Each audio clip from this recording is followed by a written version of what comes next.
వేదం సుబ్రహ్మణ్యం చెయ్యని నేరానికి 43 ఏళ్ల శిక్ష. ఇప్పటికీ న్యాయం జరగలేదు. రిలీజ్ అయ్యాక కొత్త కష్టాలు.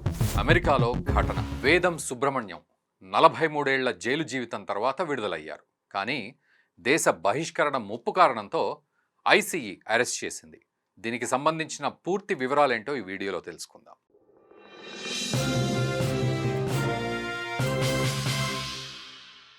ఒక్కోసారి స్వేచ్ఛ అనేది కొత్త యుద్ధానికి ఆరంభంలా అనిపిస్తుంది. దీనికి ఎగ్జాంపుల్గా వేదం సుబ్రహ్మణ్యం అలియాస్ సుబ్బు గురించి చెప్పుకోవచ్చు. ఆయన 1 కాదు 2 కాదు సుమారు 43 ఏళ్లు జైలు గోడల మధ్య తన జీవితాన్ని గడిపారు. దశాబ్దాలుగా తన నిర్దోషిత్వాన్ని నిరూపించుకోవడానికి పోరాటం చేశారు. చివరికి నిర్దోషిగా విడుదలయ్యారు. కానీ ఏమాత్రం ఫలితం లేదు. కుటుంబాన్ని కూడా కలవకముందే మళ్లీ అరెస్ట్ చేశారు. ఇమిగ్రేషన్ అండ్ కస్టమ్స్ ఎన్ఫోర్స్మెంట్ అధికారులు ఆయన్ను అదుపులోకి తీసుకున్నారు. ఇప్పుడు సుబ్బు వేదం దేశ బహిష్కరణ ముప్పును ఎదుర్కొంటున్నారు. అసలు ఈ కథ ఎప్పుడు ఎక్కడ మొదలైందో తెలుసుకుందాం.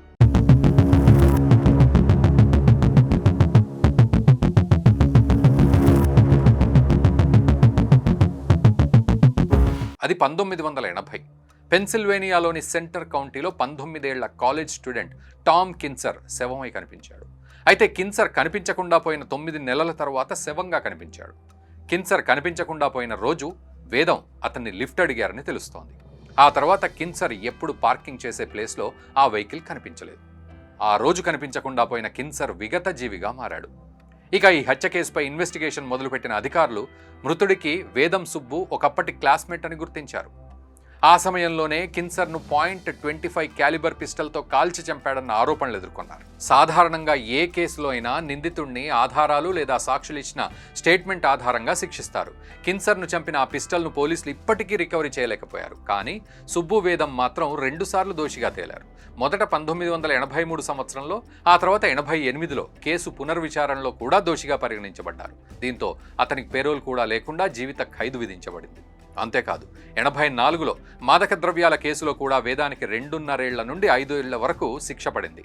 ఆ శిక్షను కూడా ఆయన జీవిత ఖైదుతో పాటు ఏకకాలంలో అనుభవించారు.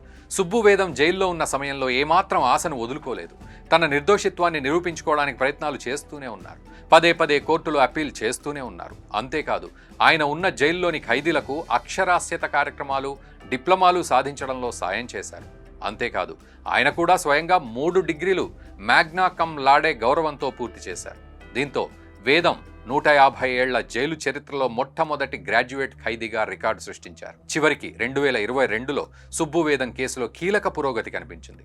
ఆ సమయంలో పెన్సిల్వేనియా ఇన్నోసెన్స్ ప్రాజెక్ట్ తెరపైకి వచ్చింది. ఈ గ్రూప్ ఎవరూ సేకరించలేని ఆధారాలను, కనుమరుగైన సాక్ష్యాలను వెలికితీస్తుంది. సుబ్బు కేసులో రంగంలోకి దిగిన ఈ గ్రూప్ FBI రిపోర్టులో కొన్ని లోటుపాట్లు గుర్తించింది. న్యాయవాదులు ఆరోపించినట్లుగా .25 క్యాలిబర్ వెపన్ యూజ్ చేస్తే వచ్చే డైమెన్షన్తో నివేదికలో ఉన్న డైమెన్షన్స్ మ్యాచ్ కాలేదు. బుల్లెట్ హోల్ సైజ్ ఆధారంగా వేదంపై చేసినవి ఆరోపణలు అని తేలింది. దీంతో ఈ కేసు కీలక మలుపు తిరిగింది. ఈ క్రమంలోనే ఆగస్టు 2025లో Centre County judge Jonathan Grine తప్పుడు తీర్పుగా ప్రకటించారు. దీంతో డిస్ట్రిక్ట్ అటార్నీ సుబ్బుపై చేసిన ఆరోపణలను ఉపసంహరించుకున్నారు. ఇక తాజాగా అక్టోబర్లో ఆయనపై ఉన్న అభియోగాలన్నీ కొట్టివేయబడ్డాయి. దీంతో ఈ నెల 3న ఆయన రిలీజ్ అయ్యారు. కానీ ఇక్కడితో ఈ కథ సుఖాంతం కాలేదు. ఎందుకంటే ఆయన జైలు నుంచి బయటికి రాగానే ఐసీఈ అంటే ఇమిగ్రేషన్ అండ్ కస్టమ్స్ ఎన్ఫోర్స్మెంట్ అధికారులు అదుపులోకి తీసుకున్నారు. హత్య కేసులో నిర్దోషిగా రిలీజ్ అయిన వేదం దేశ బహిష్కరణ ముప్పును ఎదుర్కొంటూ అరెస్ట్ అయ్యారు. వేదం సుబ్రహ్మణ్యం పుట్టింది భారత్లోనే. కానీ ఆయన తన 9 నెలల వయసులోనే భారత్ను వదిలి అమెరికాకు వెళ్లారు. ఆయన తల్లిదండ్రులు ఇద్దరూ అమెరికా పౌరులే. ఆయన చట్టబద్ధమైన శాశ్వత నివాసి. వేదం అరెస్ట్ కావడానికి ముందే ఆయన పౌరసత్వ దరఖాస్తుకు ఆమోదం కూడా లభించింది.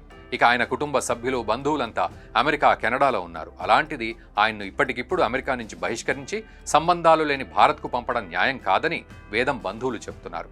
ఈ క్రమంలోనే మర్డర్ కేసు రద్దయింది కాబట్టి ఇమ్మిగ్రేషన్ కేసును మరోసారి పరిశీలించాలని పిటిషన్ దాఖలు చేశారు. మరి దీనిపై అధికారులు ఎలాంటి తీర్పు ఇస్తారో చూడాల్సి ఉంది. ఇక వేదం సుబ్రహ్మణ్యం తప్పుగా శిక్ష విధించబడి ఎక్కువ కాలం శిక్ష అనుభవించిన వ్యక్తిగా చరిత్రలో నిలిచారు. చెయ్యని నేరానికి అమెరికా న్యాయ వ్యవస్థ కారణంగా ఆయన లైఫ్లో ఎక్కువ భాగం జైల్లోనే గడిపారు. నిర్దోషిగా బయటపడినప్పటికీ తన లైఫ్ను తిరిగి లీడ్ చేయడానికి అమెరికా అవకాశం మాత్రం ఇవ్వడం లేదు. మరోవైపు టామ్ కిన్సర్ను హత్య చేసింది ఎవరో అక్కడి అధికారులు తెలుసుకోలేకపోయారు. తప్పుడు ఆధారాలు, నాసిరకం దర్యాప్తుతో ఒక వ్యక్తి జీవితం మాత్రమే నాశనం కాలేదు, 2 కుటుంబాలకు ఏళ్ల తరబడి న్యాయం కూడా జరగలేదు. మొత్తంగా వేదం సుబ్రహ్మణ్యం కేసు న్యాయంతో పాటు మానవత్వాన్ని సైతం ప్రశ్నిస్తోంది.